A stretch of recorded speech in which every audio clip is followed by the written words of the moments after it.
Do you want to know the secret to training your students while you run middle school math stations?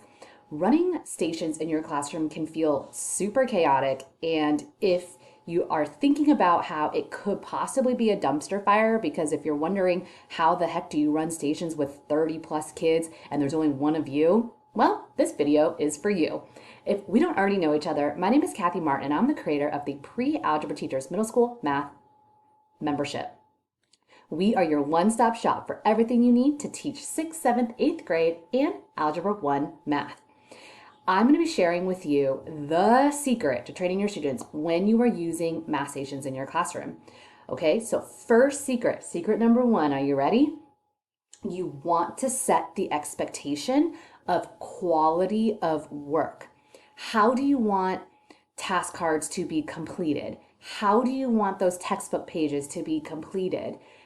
What are students supposed to do when they sit down at their station? What are they supposed to do when they are done with the assignment? These are all things that you have to communicate and expect your students to do with the actual assignment. For me, for example, when I assign task cards in a station, students have to show me all of their work on a specific piece of paper template that I give them. They have to show me all of their work. They have to number it correctly. They have to make sure their name is on it. But these are things that we have to model and practice. Number two, model and practice the types of activities you expect your students to complete on their own. This is very, very important, the on their own piece, okay? You want to be able to give your students time to use the assignment that you want them to do on their own in the station. You want to give them ample time to practice with it and ample time to address any questions or any pitfalls that might happen with the assignment.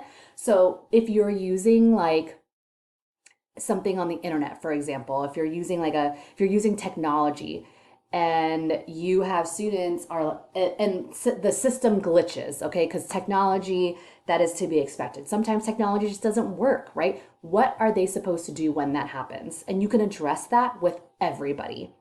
Number three, model and practice moving in and out of stations. This is really, really important because it will cut down on transition time. It will make things much more efficient, and it will save you time. It will give you more time in the stations if your students know exactly how to move in and out of stations. Are they supposed to push their chair in? Are they supposed to put everything back? Are they, what are they supposed to do when they're done in their station? How are they expected to move? Do they move clockwise? Do they move counterclockwise? Are there separate, which way are they going? We're not chatting, we're just moving and getting started. And then finally, number four, model and practice students working independently while you work with a small group. So we are working this hard and we are putting all of this time and effort with our students so that we can get to a point where we as a teacher can pull small groups so that we can individualize, we can work with all the different levels of learners in our classroom, but we have to set everything up in place so that students can work independently while we pull small groups. Those are the secrets. Let me know which one you need a little bit more help on, or that you might need clarification on. And don't forget, if you want more jam-packed step-by-step instructions on how to fully implement math stations in your classroom, sign up for our next free training on how to easily and realistically implement middle school math stations in your classroom with success. I give you a ton of visuals. I give you a ton of step-by-steps. There are freebies. There's a PD certificate that you can grab.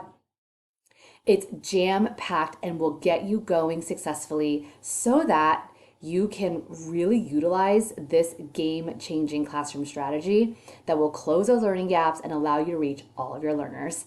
Until next time, bye for now.